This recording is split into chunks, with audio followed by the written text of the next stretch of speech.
Keep your friends close and your enemies even closer. அதாவது உங்களுடைய நண்பர்களை பக்கத்துல வச்சுக்குங்க, ஆனா எதிரிகளை அதை விட நெருக்கமா வச்சுக்குங்க அப்படிங்கிறது ஒரு ரொம்ப பவர்ஃபுல்லான ஒரு ஸ்ட்ராங்கான ஒரு லீடர்ஷிப் லெசன். இதை சொல்றதுக்கு ஈஸிங்க, பட் இதை செய்யறது ரொம்ப ரொம்ப கஷ்டம்.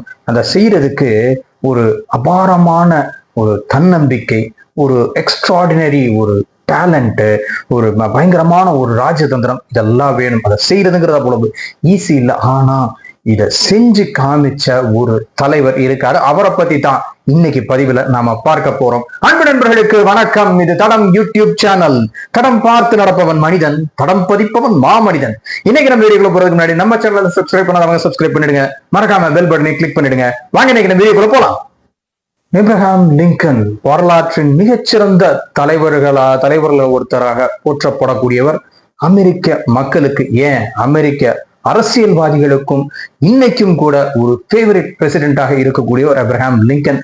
அதுக்கு காரணம் அவருடைய அந்த தலைமை பண்பு மட்டுமில்ல, அவர் எந்த மாதிரியான ஒரு சூழ்நிலையில அமெரிக்காவை லீட் பண்ணாரு அப்படிங்கிறது. அதாவது அமெரிக்க வரலாற்றுல ரொம்ப சிக்கலான ஒரு காலகட்டத்துல அமெரிக்க அதிபராகி அந்த சிக்கலை ரொம்ப திறமையா ஹேண்டில் பண்ணி அந்த நேஷன், அந்த தேசத்தை ரொம்ப இன்டாக்டா வச்சு ரொம்ப பாதுகாப்பா அந்த இதை வழி நடத்தி கொண்டு வந்தாரு அப்படிங்கிறது தான் அவருடைய லீடர்ஷிப் ஸ்கில். பட் இதை செய்யறது அவர் செஞ்சதுங்கிறது ரொம்ப ஒன்றும் ஈஸியான ஒரு விஷயம் இல்லைங்க. ஒரு கஷ்டமான காலத்துல லிங்கன் அதிபராகாரு அப்படிங்கிறத விட அவர் அதிபர் ஆகிறதுக்கே பல போட்டிகளையும் சிக்கல்களையும் கடந்து தான் வர்றாரு அப்படிங்கிறது தான் உண்மை. ஏன்னா அந்த லிங்கன் சார்ந்திருந்த அந்த ரிப்பப்ளிகன் பார்ட்டி அப்படிங்கிறத ஒரு ரிலேட்டிவ்லி ஒரு நியூ பார்ட்டி தான். அந்த கட்சி தொடங்கப்பட்டு ஒரு 5-6 வருடங்கள் தான் ஆகி இருந்துச்சு. அந்த கட்சியிலுமே அந்த கட்சியினுடைய அதிபர் வேட்பாளராக நம்ம லிங்கன் ஆகிறதுக்கே அவர் அந்த கட்சியுடைய ஃப்ரண்ட் ரன்னர்ஸாக இருந்த இன்னொரு 3 பேரை வீழ்த்திட்டு அவங்கள முந்திட்டு தான் அந்த கட்சியினுடைய அதிபர் வேட்பாளராகவே வர்றாரு ஏப்ரஹாம் லிங்கன். அதாவது வில்லியம் ஸ்டூவர்ட், அப்புறம் சால்மன் சேஸ், அப்புறம் எட்வர்ட் பேட்ஸ் அப்படிங்கிற 3 பேர் தான் அந்த அதிபர் பதவிக்கான ரேஸ்ல முன்னணியில இருந்தாங்க. அவங்க 3 பேரையும் முந்திக்கிட்டு தான் ஏப்ரஹாம் லிங்கன் ரிப்பப்ளிகன் கட்சியுடைய ஒரு ஜனாதிபதி வேட்பாளராக வர்றாரு. இவங்க 3 பேருமே லிங்கனுக்கு எதிராக இருந்தாங்க. கொள்கையில இல்லைனாலும் 3 பேருக்கும் லிங்கனுடைய கருத்துல, அவருடைய இதுல அந்த ஒரு போட்டியில ஒரு வேறுபாடு, ஒரு கருத்து வேறுபாடு இருக்கத்தான் செஞ்சது. பட் இவங்க 3 பேரையும் வீழ்த்திட்டு தான் அதிபர் வேட்பாளராக அந்த தேர்தலையும் ஜெயிக்கிறாரு லிங்கன்.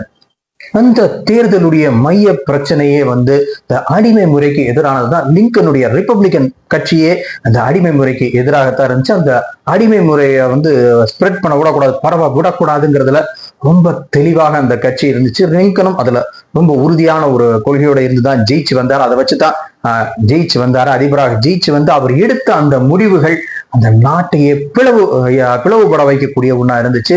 ஒரு மிக மோசமான உள்நாட்டு யுத்தம் தொடங்குச்சு. அந்த யுத்தத்தினுடைய விளைவாக நாடே 2ஆக பிளவுபடலாம் அப்படிங்கிற ஒரு சூழ்நிலை உருவாச்சு. அந்த மாதிரியான ஒரு சூழ்நிலையில தான் லிங்கன் ஒரு ரொம்ப திறமையாக ஹேண்டில் பண்ணி அந்த நாட்டை பிளவுபடாம ரொம்ப இன்டாக்டா கொண்டு வந்தாரு. அந்த பிரச்சனையை கடந்து வந்தார். அதே சமயம் அந்த அடிமை முறைக்கு எதிரான தீர்மானத்தையும் ரொம்ப திறம்பட நிறைவேற்றி கொண்டு வந்தார். அந்த அடிமை முறையை ஒழிச்சாரு. அமெரிக்க அதிபரானதுக்கு அப்புறம் லிங்கன் அந்த அடிமை முறையை எப்படி ஒழிச்சார், அதுல எவ்வளவு ஸ்ட்ராங்கா இருந்தாரு, இந்த சிவில் வாரை எப்படி ஹேண்டில் பண்ணாரு அப்படிங்கிறது எல்லாம் வரலாறு.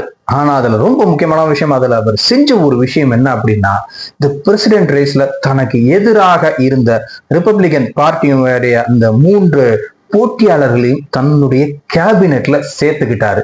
யோசிச்சு பாருங்க, ஒரு அரசியல்வாதி தான் செய்யறத சரின்னு சொல்றவங்க, தனக்கு சப்போர்ட் பண்றவங்களை தான் கூட வச்சுக்குவாங்க.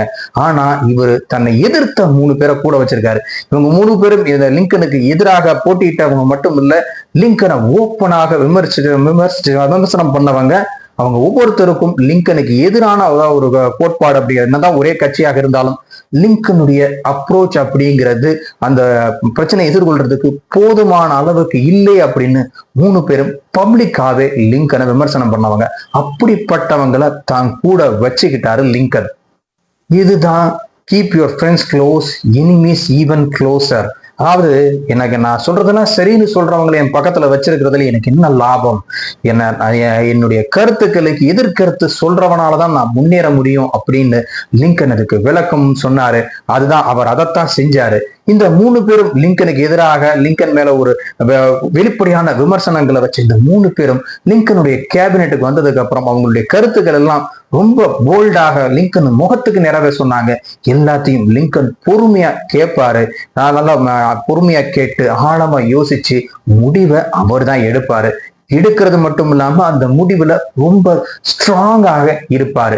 இந்த லிங்கனுடைய ஸ்டைலை பார்த்து அவருடைய அந்த நிதானம், அந்த தெளிவு, இதெல்லாம் பார்த்து இந்த லிங்கனை எதிர்த்த 3 பேருமே லிங்கனை அட்மையர் பண்ண ஆரம்பிச்சிட்டாங்க. அதாவது எதிரிகளா இருந்த 3 பேரை தன்னுடைய ஆதரவாளர்கள் ஆக்கிட்டாரு லிங்கன். இதுதான் அவர்கிட்ட இருந்த ஒரு அசாத்தியமான ஒரு லீடர்ஷிப் குவாலிட்டி. இந்த பதிவு உங்க எல்லாத்துக்கும் பிடிச்சிருக்கும்னு நினைக்கிறேன். இந்த வீடியோ பற்றி உங்களுடைய கருத்துக்களை கமெண்ட் பண்ணுங்க. இந்த பதிவு உங்களுக்கு பிடிச்சிருந்தா லைக் பண்ணுங்க, ஷேர் பண்ணுங்க, மறக்காம நம்ம சேனலை சப்ஸ்கிரைப் பண்ணிடுங்க. மீண்டும் இது போன்ற சுவையான ஒரு பதிவுல உங்களை சந்திக்கிறேன். அதுவரை உங்களிடமிருந்து விடைபெறுகிறேன். நன்றி, வணக்கம். தடம் பதிப்போம்.